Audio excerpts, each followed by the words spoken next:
ऐसे ही एक भक्त का चरित्र भी हम हिसार में सुना रहे थे,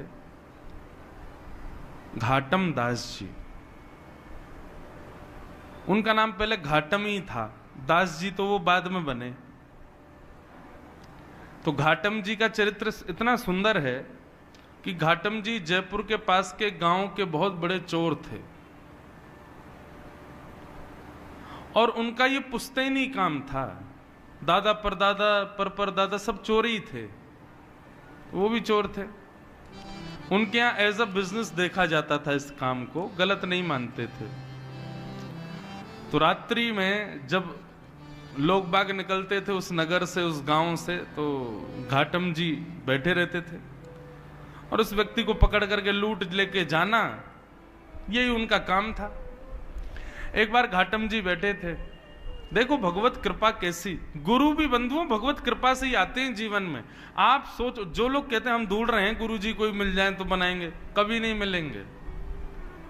अपने कर्तव्य कर्मों को आप सुदृढ़ करो, ठाकुर जी कृपा करके अपने आप गुरु भेजेंगे आपके जीवन में।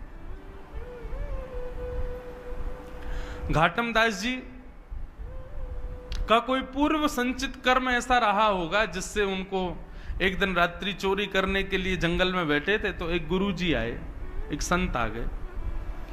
संत ने आकर के घाटम दास जी को जब देखा, ए भाई इतनी रात में तुम क्या कर रहे हो? संत भेष देख करके घाटम दास जी ने उनका हरण तो कुछ नहीं किया, बोले संत इनसे क्या लूं? बोले महाराज जी आपसे क्या छुपाऊं, चोर हूं मैं, चोरी करता हूं। संत बोले काम तो अच्छा नहीं है। बोले कि महाराज आपके लिए अच्छा नहीं होगा, पर हमारे तो घर परिवार शतकों से इसी से चल रहे हैं। हमारे दादा परदादा परदादा हम सब चोरी थे, मैं भी चोर हूं। अभी मैं कल परसों से अपने बेटा को भी लाऊंगा, उसको भी सिखाऊंगा, उसको भी सीखना तो है भाई, हमारा पुश्तैनी काम है। संत बोले क्यों करते हो, गलत है ना, किसी को किसी की मेहनत की कमाई को तुम ऐसे लूट लेते हो। बोले तो हम भी तो मेहनत करके लूटते हैं, हमारी भी तो मेहनत है। वो व्यक्ति सत्कर्म करके कमा रहा है, हम मेहनत करके पूरा मंत्रणा बना के लूट रहे हैं, तो इसमें भी तो मेहनत है।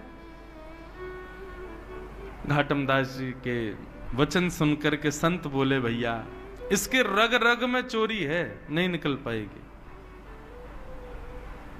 संत ने उनके चरणों में, घाटम दास जी ने चरणों में प्रणाम किया। बोले आप आज्ञा करो, यदि आपके मन में कोई भाव हो तो। बोले भाई तुम मेहनत करके धन कमाया करो। बोले मेहनत ही तो करता हूं नाथ। संत बोले ये नहीं सुधरेगा। संत बोले तो ठीक है, एक काम करो, तुम सब जो मन करे वो करो, 4 काम हमारे कहे के करो। बोले आज्ञा करो। पहला, सदा सत्य बोलोगे, कभी झूठ नहीं बोलना। चोरी की तुमको छूट है, तुम चोरी करो, डकैती डालो, लेकिन तुम सदा सत्य बोलोगे। घाटम दास जी बोले ठीक है। दूसरी बात, साधु संत वैष्णव जब दिख जाएं, जहां दिख जाएं, उनकी सेवा करोगे। घाटम जी बोले जो आज्ञा। तीसरी बात, जीवन में जो कुछ भी पाओगे उसको पहले भगवान को निवेदित करोगे, चाहे चोरी की सामग्री क्यों ना हो, पहले भगवान को अर्पित करो, उसके बाद अपने जीवन में उसका प्रयोग करना जी। और राह चलते किसी भी मठ मंदिर को यदि देखो तो 100 काम छोड़ के पहले वहां प्रणाम करो, दर्शन करो, परिक्रमा करो, फिर आगे चले। ये 4 काम तुमको करने, समझ आ गए कौन कौन से? पहली बात सत्य बोलनी है, दूसरा संत ब्राह्मण वैष्णवों की सेवा करनी है, तीसरा कुछ भी सामग्री लोगे पहले ठाकुर जी को निवेदित करनी है, प्रसाद बना के उसको स्वीकार करना है, और चौथी बात, राह में कोई भी मठ मंदिर मिले पहले वहां प्रणाम करो, फिर आगे चलो। घाटम जी बोले ये तो मैं कर सकता हूं, बस चोरी की छूट है। बोले हाँ खूब चोरी डकैती करो, बस ये 4 काम ध्यान रखना। ऐसा कह के संत चले गए। घाटम जी तो महाराज अब ऐसे ही रहने लगे, सत्य बोलते थे, संतों की सेवा करते थे, कोई भी चोरी करते पहले भगवान को देते, फिर अपने प्रयोग में लेते, और कहीं भी कोई मंदिर मिलता प्रणाम करते। गुरु के बताए मार्ग पर चल रहे थे तो चोरी में उनको और ज्यादा लाभ होने लग गया। अब ज्यादा ज्यादा गहने मिलने लगे और ज्यादा उनके घर को लाभ होने लगा।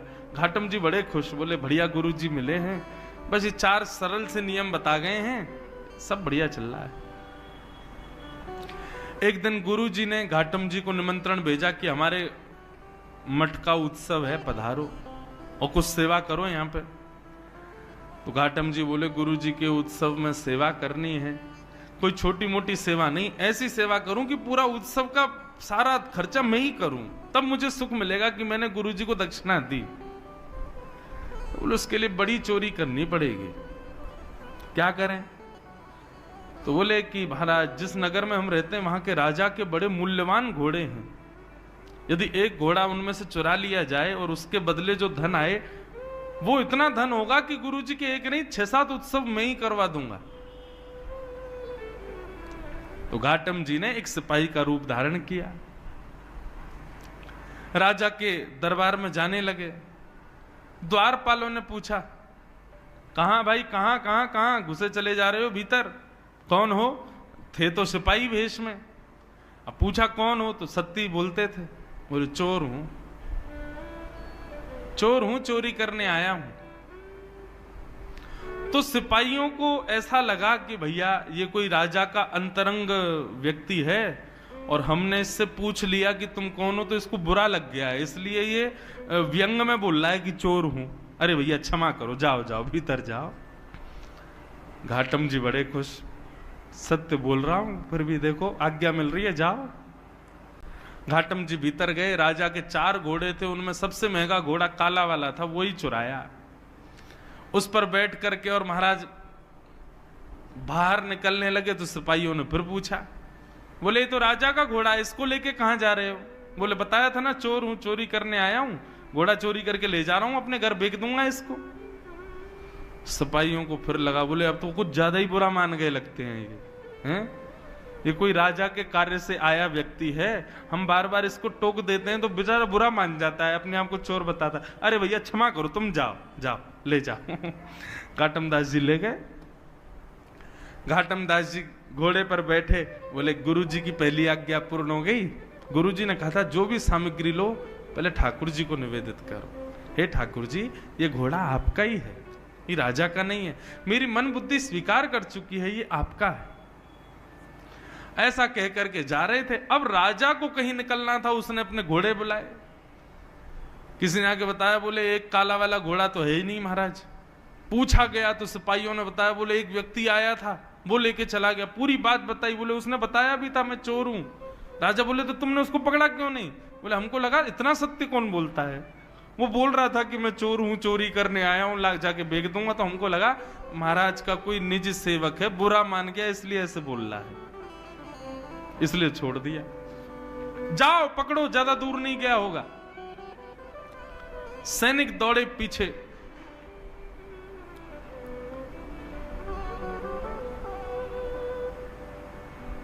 सैनिक पीछे दौड़े। अब यहां घाटम जी घोड़ा लेकर के जा रहे थे, रास्ते में ही एक मंदिर मिल गया और मंदिर में पूजा सेवा चल रही थी। घाटम जी को वैसे भागना तो था, बोले भैया पीछे सैनिक लगे हैं, लेकिन नहीं, कोई बात नहीं, पकड़े जाएंगे तो ठीक है, गुरु आज्ञा रक्षा करेगी। गुरु जी ने कहा था पहले मंदिर प्रणाम करना। घोड़े को एक पेड़ पर बांध दिया, घाटम जी भीतर चले गए। मंदिर में दर्शन करने के लिए गए, इतने में ही सिपाही आए। सिपाहियों ने मंदिर के बाहर पेड़ से बंधे हुए घोड़े को देखा। घोड़े की कद काती और उसका नैन नक्श तो सब वही थे जो राजा के घोड़े के थे, पर उसका रंग अब श्वेत हो गया था, वो काला नहीं था, अब सफेद हो गया था। क्यों? क्योंकि घाटम जी ने उसको भगवान को निवेदित कर दिया था। बोले ठाकुर जी आपका है, ठाकुर जी ने उसका रंग ही बदल दिया। बोले राजा का तो काला था, भगवान का तो सफेद है। सैनिक गए महाराज, सैनिक सब घेर के खड़े थे। घाटम जी अंदर से मंदिर से पूजा पाठ करके परिक्रमा करके बाहर आए, देखा सैनिक खड़े। सैनिकों ने पूछा, हाँ भाई ये घोड़ा किसका है? राम जी का। सत्य बोल रहे हैं, मैंने तो निवेदित कर दिया उनको। बोले तुम राजा के यहां से चुरा के लाए हो ना इसको? बोले हाँ ये बात सत्य कि राजा के यहां से चुराया, पर मैंने अब ये ठाकुर जी को दे दिया है, अब ये ठाकुर जी का है। तो क्या बकवास करते हो? और ये काला था, ये गोरा कैसे हो गया? बोले वो तो मैं भी सोच रहा हूं कि ये गोरा कैसे हुआ। मुझे ऐसा लगता है राम जी को गोरे घोड़े पसंद होंगे, इसलिए उन्होंने इसको गोरा कर दिया। सैनिकों के दिमाग में बात ही नहीं घुस रही घाटम की, बोले बोल क्या रहा है? बोले भाई कद काठी तो वही है, सब नैन नक्श वही है राजा के घोड़े के जो थे, ये गोरा कैसे हो गया? तो घाटम जी बोले मैं बोल भी तो रहा हूं कि मैंने चुराया, और जब चुराया था तब काला था, पर राम जी को निवेदित किया तो गोरा हो गया। सैनिक बोले ऐसे काम नहीं, इसको पकड़ के ले चलो, ले चलो इसको। पकड़ के राजा के सामने ले गए। राजा ने कहा भाई घोड़ा तो ये मेरा ही है, पैरों में नाल भी वैसी, आंख भी वैसी, कान भी वैसे, गले के बाल भी वैसे, सब कुछ, लेकिन ये गोरा कैसे हो गया? और 1 घंटा भी नहीं हुआ तुमको चोरी किए, इतनी जल्दी कोई पुताई करके रंग तो बदल नहीं सकता, ये रंग इसका गोरा कैसे हुआ? घाटम जी बोले क्योंकि नाथ ये पहले आपका था, अब ये राम जी का है।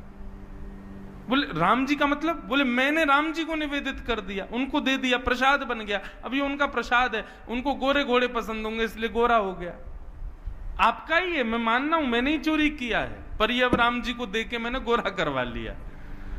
राजा का भी सर घूमने लगा, बोले ये कैसा व्यक्ति है, क्या बोल रहा है? बोले सुनो ये झूठ बोल रहा है, ये चोर को बचाने का प्रयास कर रहा है, चोर तो इसने भगा दिया असली घोड़े के साथ, और ये नकली घोड़ा लाके हम लोगों को गुमराह कर रहा है। नहीं नहीं महाराज मैं झूठ नहीं बोलता, ये आपका ही घोड़ा है। बोले यदि ये मेरा घोड़ा है तो मेरे घोड़े की एक पहचान है कि उसके गले के पास में एक मस्सा है बालों के भीतर। बोले देख लो।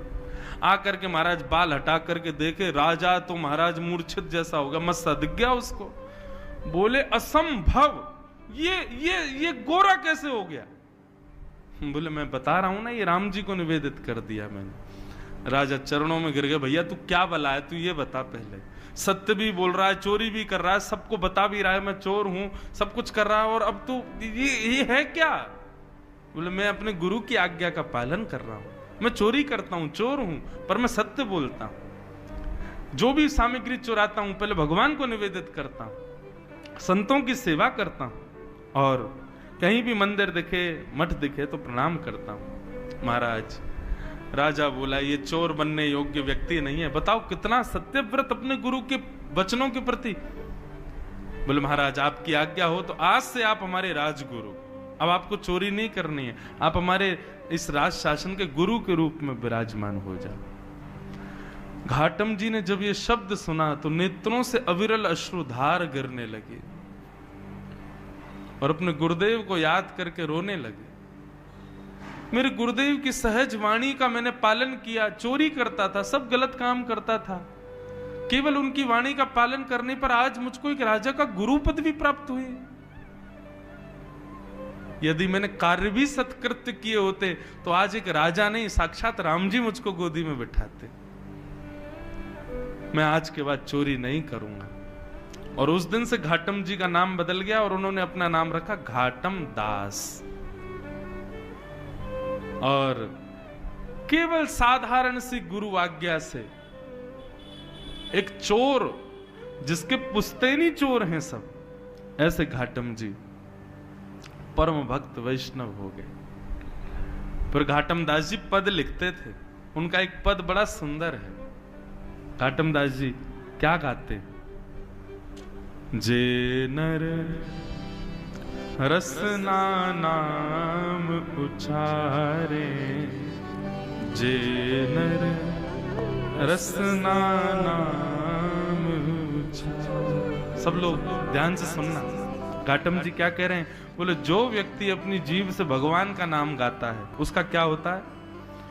केतक बात आप तरवे की, केतक बात आप तरवे की, कोटि पतित निस्तारे, कोटि पतित निस्तारे। जे नर रसना नाम उचारे, जे नर रसना नाम उचारे। घाटम दास जी कहते हैं यदि तुम सोच रहे हो कि तुम अपना कल्याण स्वयं कर लोगे, कभी नहीं कर पाओगे। जब तक तुम्हारी जिह्वा पर भगवान नाम नहीं आएगा तब तक तुम्हारा कल्याण नहीं हो पाएगा। इसलिए अपनी जिह्वा पर दुनिया भर की सामग्रियों को बैठा करके उसको सुशोभित मत करो। जीव तो तब सुशोभित होगी जब राम नाम इस पर विराजमान होगा।